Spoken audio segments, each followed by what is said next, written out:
everyone, welcome to our channel Study with K Bros। Last lecture में हमने discuss किया था कि फिजिकल चेंज क्या होता है, केमिकल चेंज क्या होते हैं, केमिकल रिएक्शंस क्या होती हैं और उसके कुछ कैरेक्टरिस्टिक्स हमने डिस्कस की थी। इस लेक्चर में हम डिस्कस करेंगे केमिकल इक्वेशंस को और उसकी बैलेंसिंग हम कैसे करेंगे ये भी हम डिस्कस करेंगे। ठीक है, तो चलिए स्टार्ट करते हैं। तो आइए देखते हैं कि केमिकल इक्वेशंस क्या होती हैं। केमिकल इक्वेशन एक मेथड है। इस मेथड को हम यूज करते हैं रिप्रेजेंटेशन के लिए। ठीक है, method use to represent chemical reaction. Chemical reaction को रिप्रेजेंट करने के लिए एक मेथड है केमिकल इक्वेशन। और इसको हम कैसे रिप्रेजेंटेशन करते हैं केमिकल रिएक्शन का? सिंबल्स का यूज करके और फॉर्मूलाज का यूज करके। और दो तरीके होते हैं केमिकल रिएक्शन को एक्सप्रेस करने के लिए इक्वेशन के फॉर्म में। पहला, या तो हम उसको वर्ड्स के फॉर्म में एक्सप्रेस करें या तो उसको हम एज अ सिंबल या फॉर्मूलेस के फॉर्म में एक्सप्रेस करें। ठीक है, तो वर्ड्स में जैसे हम एग्जांपल आपको दिखाएं, जिंक प्लस हाइड्रोक्लोरिक एसिड। जब जिंक हाइड्रोक्लोरिक एसिड के साथ रिएक्ट करता है तो जिंक क्लोराइड और हाइड्रोजन बनाता है। तो ये वर्ड्स के फॉर्म में हमें केमिकल इक्वेशन दे रखी है। इसको हम फॉर्मूलेस के फॉर्म में भी रख सकते हैं या सिंबल्स के फॉर्म में भी लिख सकते हैं। तो जिंक का हो जाएगा Zn, हाइड्रोक्लोरिक एसिड का हो जाएगा HCl। तो Zn plus HCl gives ZnCl2 plus H2। तो ये हो गया रिप्रेजेंटेशन का मेथड। ठीक है, अब कुछ कन्वेंशंस है जो हम यूज करते हैं केमिकल इक्वेशन में। ठीक है, जैसे कोई केमिकल रिएक्शन होती है तो उसमें कुछ रिएक्टेंट्स रिएक्ट करते हैं और एक कुछ प्रोडक्ट बनाते हैं। ठीक है, रिएक्टेंट्स में दो चीजें आती हैं।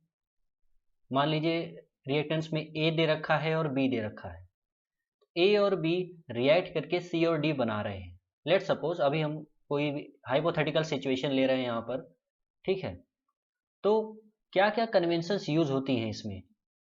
इसके लिए जब भी केमिकल रिएक्शन लिखा जाता है तो रिएक्टेंट को हमेशा लेफ्ट हैंड साइड पे लिखा जाता है और प्रोडक्ट को हमेशा राइट हैंड साइड पे लिखा जाता है। कलर हम चेंज कर लेते हैं क्योंकि ये विजिबल ना हो शायद। तो रिएक्टेंट को हमेशा एरो के रिस्पेक्ट में हमेशा लेफ्ट हैंड साइड पे लिखा जाता है और प्रोडक्ट को हमेशा राइट हैंड साइड में लिखा जाता है। क्लियर? रिएक्टेंट में मान लीजिए दो रिएक्टेंट्स हैं ए और बी। इन दोनों को रिएक्ट कराने के लिए बीच में हम प्लस का सिंबल लगाते हैं। ठीक है, और एरो ये बताता है कि इस डायरेक्शन में रिएक्शन प्रोसीड हो रही है। तो एरो प्रोडक्ट की तरफ इंडिकेटेड होता है। ठीक है, प्रोडक्ट यहां पर मान लीजिए सी और डी है। क्लियर? अब देखिए क्या क्या कन्वेंशंस यूज होती हैं। अगर ए के नीचे एस लिखा हुआ है तो इसका मतलब है कि ये सॉलिड फॉर्म में है। बी के नीचे यहाँ एल लिखा हुआ है, एल का मतलब ये लिक्विड फॉर्म में है। सी के नीचे ए क्यू लिखा हुआ है, मतलब एक्वस फॉर्म में है। क्लियर? और अगर जी लिखा हुआ है किसी के नीचे तो मतलब वो गैसियस फॉर्म में है।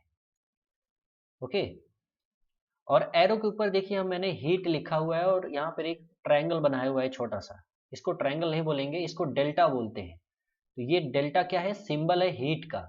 दिस इज डेल्टा, जो कि सिंबल है हीट का। क्लियर? कैटलिस्ट भी हम यूज करते हैं कुछ, और प्रेशर को भी हम इसमें डिनोट करते हैं, जैसे एटीएम लिख देते हैं। और कैटलिस्ट का जो भी एलिमेंट या एटम होगा कैटलिस्ट में वो भी हम उसका सिंबल यूज करके यहाँ लिख सकते हैं। ठीक है, अब आगे हम बात करते हैं कि बैलेंस्ड और अनबैलेंस्ड केमिकल इक्वेशन क्या होती है। देखिए, बैलेंस्ड और अनबैलेंस्ड केमिकल इक्वेशन क्या होती है। बैलेंस्ड केमिकल इक्वेशन एक ऐसा इक्वेशन जिसमें एरो के दोनों तरफ जो एलिमेंट्स हैं उनके पास इक्वल नंबर ऑफ एटम होने चाहिए। ठीक है, मान लीजिए यहाँ पर ये ऐसा हम लिख देते हैं,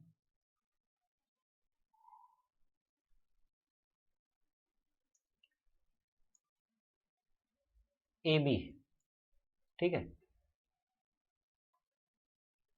तो बैलेंस केमिकल इक्वेशन को आप समझिए, इधर मान लीजिए ए प्लस बी एक प्रोडक्ट ए बी बना रहा है, तो ए के पास कितने एटम हैं, 1, बी कितना है 1, ए बी एक कंपाउंड अब यहाँ पे बना है या मॉलिक्यूल बना हुआ है।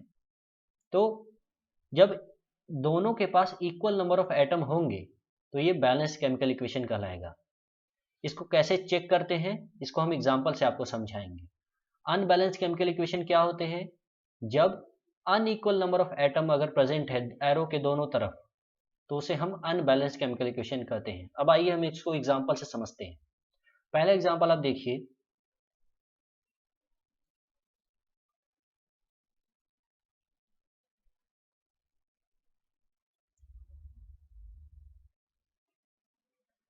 पहला एग्जांपल में, ये एग्जांपल मैं पहले भी बता चुका हूं, मैग्नीशियम रिबन वाला है, ठीक है। तो यहां पर आप देखिए मैग्नीशियम, इसको मैं आपको यहां समझाता हूं।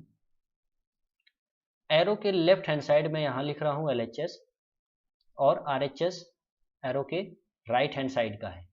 तो LHS में हमें मेरे पास Mg है और ऑक्सीजन है, RHS में भी Mg है और ऑक्सीजन है।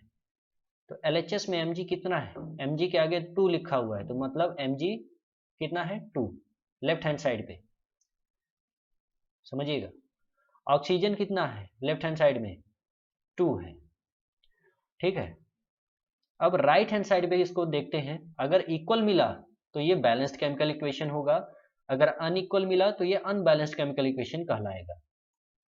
तो मैग्नीशियम यहाँ पर राइट हैंड साइड में देखिए, अब ये इसका क्या मतलब है कि पूरे कंपाउंड के सामने 2 लिखा हुआ है। इसका मतलब ये है कि ये जो नंबर है ये दोनों मॉलिक्यूल्स के लिए है, ठीक है। मतलब मैग्नीशियम भी 2 है और ऑक्सीजन भी 2 है, तो मैग्नीशियम भी यहाँ 2 होगा और ऑक्सीजन भी 2 होगा। तो आप देख सकते हैं LHS और RHS दोनों बराबर हैं। कैसे बराबर हैं, क्योंकि LHS में भी Mg2 है और RHS में भी Mg2 है, वैसे ऑक्सीजन भी LHS में 2 है और RHS में भी 2 है। तो इस तरीके से हम बता सकते हैं कि ये एक बैलेंस्ड इक्वेशन है, ठीक है। आगे इसको हम, इसकी हमको बहुत नीड पड़ने वाली है कि कैसे चेक करेंगे कि अब ये बैलेंस हो चुका है या नहीं। जब हम बैलेंसिंग कर चुके होंगे तो हमको चेक भी करना होगा कि ये बैलेंस है या नहीं है। दूसरे एग्जांपल से समझते हैं।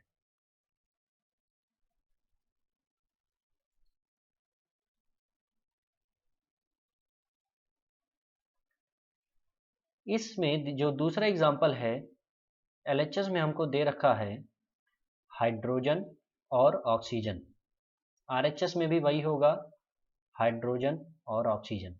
चेक करते हैं कि कितने हैं यहाँ पर। LHS में देखें तो हाइड्रोजन के नीचे 2 लिखा हुआ है, H2 मॉलिक्यूल है, तो मतलब हाइड्रोजन यहाँ 2 हो गया। ऑक्सीजन चेक करें अगर LHS में, LHS ये है left hand side, right hand side ये है। अगर आपको क्लियर नहीं हो रहा था तो अब क्लियर हो जाएगा।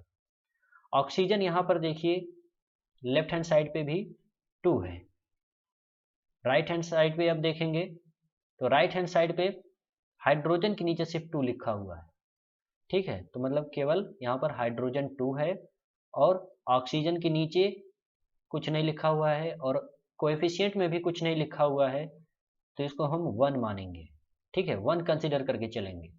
तो यहाँ पर अब देखने वाली बात यह है कि अब अनइक्वल नंबर हमको देखने को मिल गया। LHS और RHS अब बराबर नहीं है, हाइड्रोजन के केस में तो बराबर थे लेकिन ऑक्सीजन के केस में ये इक्वल नहीं है, तो ये एक अनबैलेंस्ड केमिकल इक्वेशन होगा, ठीक है। तो ये हो गया कि क्या होता है बैलेंस्ड केमिकल इक्वेशन और क्या होता है अनबैलेंस्ड केमिकल इक्वेशन। अब बात करेंगे कि बैलेंसिंग कैसे करें, ठीक है। बैलेंसिंग कैसे करें, एक पहले सिंपल एग्जांपल से समझिए। सिंपल एग्जांपल जैसे H2 प्लस O2 मिलके H2O दे रहे हैं। सबसे पहले आप मुझे ये बताइए, क्या ये बैलेंस्ड इक्वेशन है या अनबैलेंस्ड इक्वेशन है? तो चेक करिए, लेफ्ट हैंड साइड में हाइड्रोजन 2 है, ऑक्सीजन 2 है, ठीक है। राइट हैंड साइड पे अगर देखें तो हाइड्रोजन 2 है लेकिन ऑक्सीजन 1 है, तो ये अनबैलेंस्ड इक्वेशन हुआ, ठीक है, अनबैलेंस्ड इक्वेशन हुआ। तो अब इसको बैलेंस कैसे करें? इसको बैलेंस करने के लिए आपको सबसे पहले तो ये लिखना पड़ेगा कौन कौन से एलिमेंट हैं। सॉरी, यहाँ पे वो लिखना था।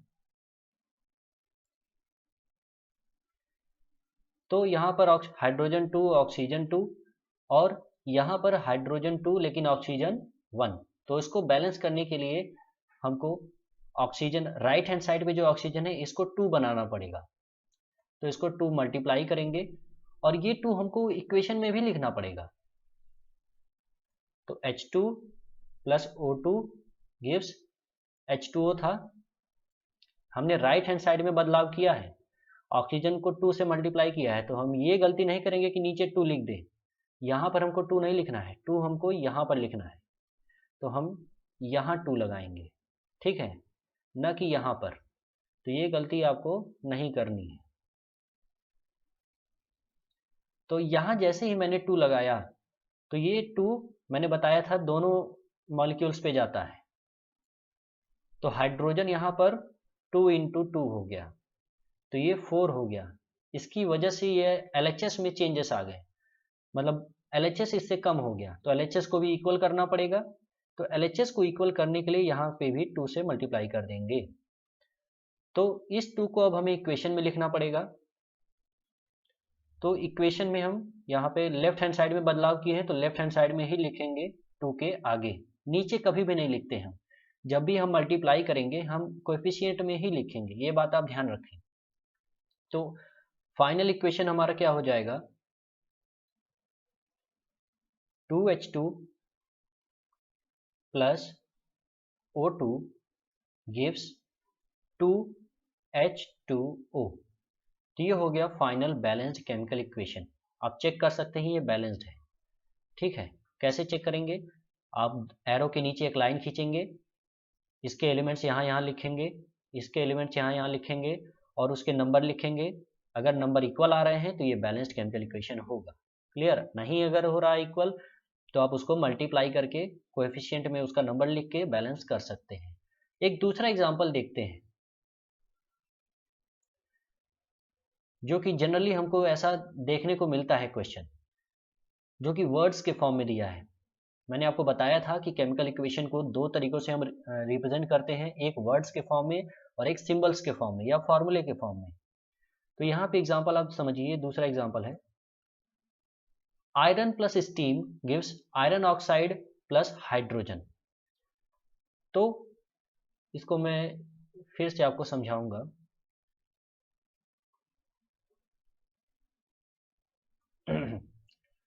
देखिए, आयरन यहाँ पर आयरन का सिंबल Fe होता है। तो देखिए, आयरन को हम लिखते हैं Fe और स्टीम को लिखते हैं वाटर का जो मॉलिक्यूलर फॉर्मूला होता है H2O, वो लिखते हैं। आयरन ऑक्साइड को लिखते हैं Fe3O4 और हाइड्रोजन को H2, ठीक है। अब इसको बैलेंस करना है, तो सबसे पहले तो चेक करिए ये बैलेंस्ड है या अनबैलेंस्ड है। तो आप देख सकते हैं LHS में Fe1 है बट RHS में Fe3 है। हाइड्रोजन यहाँ पर LHS में 2 है और RHS में भी 2 है। ऑक्सीजन LHS में 1 है तो RHS में ऑक्सीजन 4 है। तो साफ साफ पता चल रहा है कि ये एक अभी अनबैलेंस्ड है, इक्वेशन है। क्लियर? तो अब इसको बैलेंस करना है। तो सबसे पहले मैं कहूँगा कि आप मेटल्स को बैलेंस करिए, ठीक है। मेटल्स को बैलेंस करिए या फिर ऐसे एलिमेंट या एटम को बैलेंस करिए जिसके सबसे ज़्यादा जिसके नंबर ऑफ एटम ज़्यादा हो। क्लियर? तो पहले आप मेटल्स को ही बैलेंस करिए। तो मेटल्स यहाँ पर 3 है, तो Fe को भी 3 से मल्टीप्लाई करिए और यहाँ पर 3 लिख दीजिए। क्लियर? तो Fe मेटल बैलेंस हो गया। अब ऑक्सीजन और हाइड्रोजन के अलावा देखिए और कोई क्या नॉन मेटल प्रेजेंट है क्या? नहीं, देखने पे तो नहीं, हाँ मिल नहीं रहा है। अब ऑक्सीजन को बैलेंस करिए। थर्ड प्रायोरिटी हमारा ऑक्सीजन है, तो ऑक्सीजन को बैलेंस करने के लिए LHS में हम 4 से मल्टीप्लाई कर देंगे। देखिए ये RHS में 4 था, तो यहाँ पर भी 4 बनाना पड़ेगा, तो इसको भी हम 4 कर देंगे। क्लियर? अब बात आई कि इसको हमने जैसे ही 4 किया, ठीक है, तो हमें 4 यहाँ पर लिखना पड़ेगा, और जैसे ही हमने यहाँ 4 लिखा तो ये दोनों मॉलिक्यूल पे लग जाएगा, H पे भी लग जाएगा, O पे भी लग जाएगा। तो हाइड्रोजन पहले तो 2 था ही, उसमें 4 का मल्टीप्लिकेशन हो जाएगा और ये 8 बन जाएगा। ठीक, तो Fe बैलेंस्ड है, ऑक्सीजन बैलेंस्ड है, बस ये हाइड्रोजन अभी अनबैलेंस्ड है। अब RHS में इसको बैलेंस करने के लिए इसको हम 4 से मल्टीप्लाई कर देंगे, तो ये भी 8 हो जाएगा। तो टोटल हम देख सकते हैं कि दोनों तरफ LHS में भी Fe3 है, RHS में भी 3 है, हाइड्रोजन 8 है, RHS में भी हाइड्रोजन 8 है, LHS में ऑक्सीजन 4 है और RHS में भी 4 है ऑक्सीजन। क्लियर? तो फाइनल बैलेंस इक्वेशन क्या हो जाएगा? लेकिन एक मिनट, आपने यहाँ पर मल्टीप्लाई तो किया लेकिन ऊपर लिखा नहीं, तो इसको लिखना जरूरी है, ये गलती मत करिएगा। तो इसको जैसे ही आप लिख देंगे तो आपको फाइनल इक्वेशन आ जाएगा, balanced equation 3Fe plus 4H2O gives Fe3O4 plus 4H2, तो ये हो जाएगा आपका फाइनल बैलेंस्ड केमिकल इक्वेशन। और भी ऐसे आप केमिकल इक्वेशंस को बैलेंस कर सकते हैं। अपने प्रैक्टिस के लिए आप NCERT में जितने भी सवाल हैं वो लगाइए, और भी सवाल हम आपको PDF के फॉर्म में अवेलेबल करा देंगे हमारे टेलीग्राम चैनल पर। और मैथ्स की एक नई सीरीज हम लाने जा रहे हैं अपने चैनल पर, क्लास 9 से लेकर 12 तक। धीरे धीरे ये वीडियोस आपको टाइम के हिसाब से अपलोड मिलती रहेंगी, और हमारे चैनल से जुड़े रहिए। आपको बढ़िया से बढ़िया कंटेंट बेहतरीन अंदाज में आपको मिलेगा। ठीक है, तो पढ़ते रहिए, मोटिवेटेड रहिए, और कुछ करना है ये अपने अंदर जज्बा रखिए कि हमें कुछ करना है। ठीक है, तो चलिए आज के लेक्चर में इतना ही। अगले लेक्चर में हम इसके जो रिमेनिंग टॉपिक्स हैं, एक्स्ट्रा पॉइंट्स जो मैंने कहा था बताने के लिए, वो हम अगले लेक्चर में डिस्कस करेंगे, क्योंकि वीडियो बहुत बड़ा हो रहा है। तो तब तक के लिए बाय।